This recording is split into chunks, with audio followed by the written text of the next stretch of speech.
ذرائع ہیں، وہ ذریعے کون سے ہیں سوائے اس کے جو ہم نے تفہیمات کی دلیل سے آپ کے سامنے پیش کیے۔ اسی طرح اگر احادیث کے انکار کے حوالے دینے شروع کر دیں تو بے بہا ہے۔ یہ ہمارے ہاتھ کے اندر تفہیم القرآن ہے، اس کی جلد 4 ہے اور اس کے صفحہ 337 پر صحیح بخاری کی ایک روایت کو نقل کر کے اس پر بحث کر کے باقاعدہ طور پہ کہتے ہیں کہ یہ حدیث صحیح بخاری میں تو موجود ہے، لیکن عقل پکار پکار کر کہہ رہی ہے کہ یہ اللہ کے نبی صلی اللہ علیہ وسلم کی حدیث نہیں ہے۔ نبی نے کہا تھا میں ایک رات میں ساری بیویوں کے پاس جاؤں گا اور ساروں سے مجاہد پیدا ہوں گے۔ انشاءاللہ کہنا بھول گئے، انشاءاللہ کہنا بھول گئے۔ اب انشاءاللہ بھولنے کی وجہ سے کوئی بیوی بھی حاملہ نہیں ہوئی، صرف ایک کے ہاں بچہ پیدا ہوا اور وہ بھی صحیح سلامت نہیں تھا۔ کہا جہاں تک اسناد کا تعلق ہے ان میں سے اکثر روایات کی سند قوی ہے اور باعتبار روایت اس کی صحت میں کلام نہیں کیا جا سکتا، لیکن حدیث کا مضمون صریح عقل کے خلاف ہے۔ پکار پکار کر کہہ رہا ہے کہ یہ بات رسول اللہ نے ہرگز نہ فرمائی ہوگی۔ ہمارے شیخ بدیع الدین شاہ راشدی رحمۃ اللہ علیہ وہ فرمایا کرتے تھے 4 مذہب تو مشہور ہے نا، حنفی، مالکی، حنبلی، شافعی، 5واں مذہب بھی ہے، وہ مذہب ہوگا، مذہب ہوگا، کہیں نہ کہیں تو ہوگا۔ اب شیخ نے جو فرمایا تو کہیں نہ کہیں تو ہوگا، بھائی اس کی کیا دلیل ہے؟ کوئی نہ کوئی تو ہوگی۔ وہی سید صاحب فرما رہے ہیں کہ عقل پکار رہی ہے، یہ حدیث رسول نے نہیں فرمائی، ہوگی دلیل، بس ہوگی۔ کتاب ہوگا کے اندر ہوگا، مذہب ہوگا میں موجود ہے۔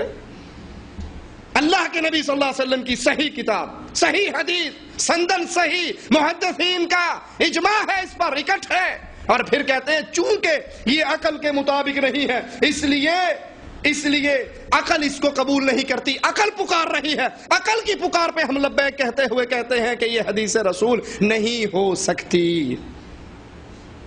جب سید صاحب نے احادیث کے انکار کا یہ چور راستہ کھولا تو اب آئیے مزید انہوں نے کس طرح کا کلام کیا۔ ابو داؤد میں ایک روایت ہے، رسول اللہ صلی اللہ علیہ وسلم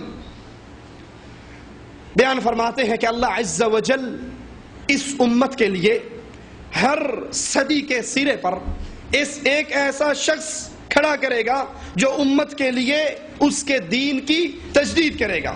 اس حدیث کے سب راوی ثقہ ہیں۔ اس حدیث کی شرح میں علماء کرام لکھتے ہیں کہ وہ مجدد سنت کو بدعت سے جدا کرے گا، علم دین کو پھیلائے گا، اہل علم کی مدد کرے گا، اہل بدعت کی کمر ہمت کو توڑے گا، وہ علوم دین کا جامع ہوگا۔ اس حدیث کا پہلا مصداق امیر المؤمنین خلیفہ عمر بن عبدالعزیز رحمہ اللہ بنے۔ لیکن سنیے سید صاحب کیا فرماتے ہیں، کتاب تجدید احیاء الدین صفحہ 39 طبع 4 رائٹر سید ابو الاعلی مودودی فرماتے ہیں کہ تاریخ پر نظر ڈالنے سے معلوم ہوتا ہے کہ اب تک کوئی مجدد کامل پیدا ہی نہیں ہوا۔ رسول اللہ صلی اللہ علیہ وسلم فرماتے ہیں ہر صدی پر اللہ عز و جل ایک شخص کو پیدا کرے گا اس امت کی اصلاح کے لیے، جو ان کے دین کی تجدید کرے گا، بدعت کو الگ کر دے گا، سنت کو الگ کر دے گا، ان کے دین کو پھر غالب کرے گا۔ یہ مجدد کا کام ہے، اللہ کے نبی کی طلاع ہے۔ اور سید صاحب فرماتے ہیں اگر تاریخ پہ نگاہ دوڑائیں تو ابھی تک کوئی مجدد پیدا ہی نہیں ہوا۔ کیسے مانا جا سکتا ہے؟ رسول صلی اللہ علیہ وسلم کہیں ہوگا، ایسا ہونا ہے، اور پھر وہ نہ ہو، یہ تو مانا جا سکتا ہے کہ سمندر ریت کا ڈھیر بن گیا، مانا جا سکتا ہے دل میں اندھیرے چھا گئے، لیکن یہ نہیں مانا جا سکتا کہ محمد کریم صلی اللہ علیہ وسلم کی حدیث، آپ کا فرمان، آپ کی پیشن گوئی جھوٹی ثابت ہو گئی، کیونکہ رسول اللہ صلی اللہ علیہ وسلم اللہ عز و جل کی طرف سے کلام کرتے ہیں اور اپنی طرف سے آپ کی زبان مبارک تب تک نہیں ہلتی جب تک مالک عز و جل آپ پر وحی نہیں کر دیتا۔ وَمَا يَنطِقُ عَنِ الْهَوَىٰ إِنْ هُوَ إِلَّا وَحْيٌ يُوحَىٰ۔ فرماتے ہیں تاریخ پہ نگاہ دوڑائیں تو معلوم ہوتا ہے کہ اب تک کوئی مجدد کامل پیدا نہیں ہوا۔ قریب تھا عمر بن عبدالعزیز رحمہ اللہ اس منصب پر فائز ہو جاتے مگر وہ بھی کامیاب نہ ہو سکے. ان کے بعد جتنے پیدا ہوئے سب نے جزوی طور پہ تھوڑا تھوڑا کام کیا. مکمل مجدد کا راستہ ابھی تک خالی ہے. اسی طرح دجال کے فتنے کے متعلق صحیح مسلم کے اندر روایت موجود ہے. رسول اللہ صلی اللہ علیہ وسلم نے دجال کا ذکر فرمایا اور نصیحت فرمائی, اے اللہ کے بندو ثابت قدم رہنا. ہم نے عرض کی دجال کتنی مدت تک زمین پہ رہے گا؟ رسول اللہ صلی اللہ علیہ وسلم نے فرمایا 40 روز تک. پہلا دن 1 سال کے برابر, دوسرا دن 1 مہینے کے برابر, تیسرا دن 1 ہفتے کے برابر اور 37 دن تمہارے عام دنوں کے برابر. دیکھیے صحابہ کا ایمان. ہم نے ابتدا میں عرض کی تھی جنت میں جانے کا راستہ کلیہ فارمولہ ویسا ایمان بنائیے جیسا محمد کریم صلی اللہ علیہ وسلم نے بیان فرمایا. آپ کے صحابہ نے وہ ایمان بنا کر دکھایا, ویسے تسلیم کیا نبی کی باتوں کو. اب عقل تو نہیں مانتی, جیسے سید صاحب کی عقل نے صحیح بخاری کی اس حدیث کا انکار کر دیا کہ حدیث ٹھیک ہے, صحیح بخاری میں ہے, تمام محدثین بیان کرتے ہیں, لیکن عقل پکار رہی ہے. اب اسی طرح عقل یہاں بھی نہیں مانتی. کیسے ہو سکتا ہے کہ 1 سال میں سورج غروبی نہ ہو, 1 سال سورج نکلا رہے؟ عقل تو نہیں مانتی. لیکن صحابہ نبی کی باتوں کو اپنی عقلوں کی بنیاد پر رد نہیں کیا کرتے تھے, بلکہ جو زبان محمد صلی اللہ علیہ وسلم سے نکلا کرتا تھا اللہ کے پیارے حبیب تسلیم, آپ کے پیارے صحابہ تسلیم کرتے تھے. صحابہ نے یہ نہیں پوچھا اللہ کے نبی عقل کیسے مانے گی, اس میں یہ شبہ ہے, اس میں یہ شبہ ہے, اس میں یہ اعتراض ہے. فرمایا یا رسول اللہ صلی اللہ علیہ وسلم جب وہ 1 سال کا 1 دن ہوگا ہمارے لیے 5 نمازیں کافی ہوں گی. 1 دن کی 5 نمازیں پورے سال میں کافی ہوں گی.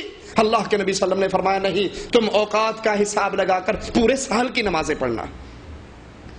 ابو داؤد میں روایت ہے رسول اللہ صلی اللہ علیہ وسلم عشاء کی نماز میں تاخیر سے آئے اور آ کر کہنے لگے مجھے تمیم داری جو عیسائی عالم مسلمان ہو گئے تھے ان کی باتوں نے روک لیا. ان کو ایک آدمی ملا جو سمندری طوفان کے سبب ایک ایسے جزیرے پر پہنچا جہاں پر ایک عورت اپنے بالوں کو نوچ رہی. اس نے پوچھا تو کون ہے؟ کہنے لگی میں دجال کی جاسوس ہوں. اس محل کے اندر داخل ہو جا, اس محل میں داخل ہو جا. وہ محل میں داخل ہوا تو وہاں ایک شخص زنجیروں سے جکڑا ہوا زمین و آسمان کے درمیان کود رہا. اس سے پوچھا تو کون ہے؟ وہ جواب میں کہنے لگا کیا امیوں کا رسول آ گیا؟ کہا آ گیا. کہا کیا انہوں نے اس پر ایمان لے کر آئے؟ انہوں نے کہا ہاں انہوں نے ان کی اطاعت کی. کہا میں دجال ہوں اور ان کی اطاعت کرنا ان امیوں کے لیے بہتر ہے. اس کے بارے میں اللہ کے نبی کی بے پناہ حدیثیں ہیں, لیکن آئیے سنیے سید صاحب اس بارے میں کیا بیان فرماتے ہیں. دجال کے مسئلے کو بیان کر کے ان سے سوال کیا جاتا ہے.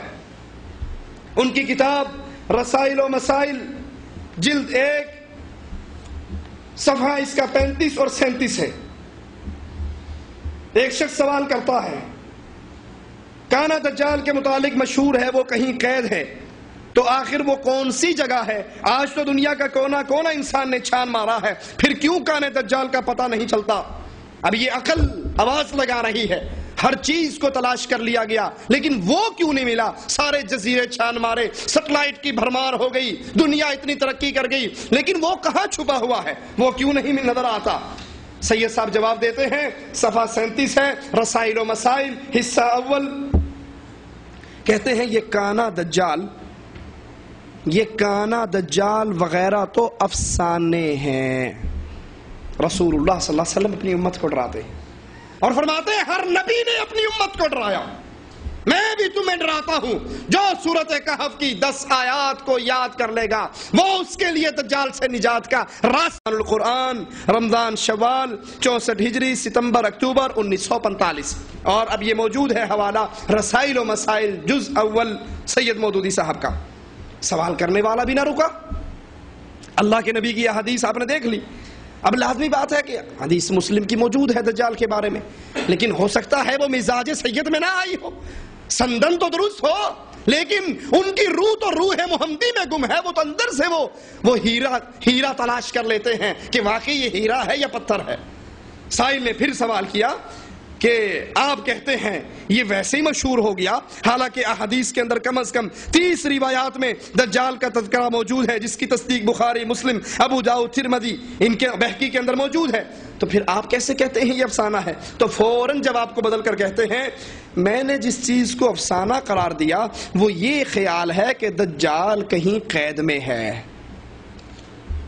اللہ کے نبی صلی اللہ علیہ وسلم کی روایت احادیث ابو داؤد کے اندر موجود ہے، تمیم داری کا قصہ تفصیل سے موجود ہے، لیکن سید صاحب فرماتے ہیں کہ نہیں، یہ افسانہ، کہانی